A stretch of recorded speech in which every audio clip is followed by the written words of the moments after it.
Design ఎలా ఉందో comment చేయండి, సబ్స్క్రైబ్ చేసుకోండి.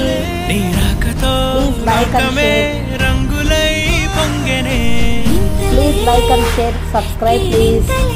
అలాగే ఈ ముగ్గు మీకు ఎలా అనిపించిందో కామెంట్ సెక్షన్లో కామెంట్ చేయడం మాత్రం మర్చిపోతే. చాలా మంది వీడియోస్ చూస్తున్నారు కానీ సబ్స్క్రైబ్ చేసుకోవడం మర్చిపోతున్నారు.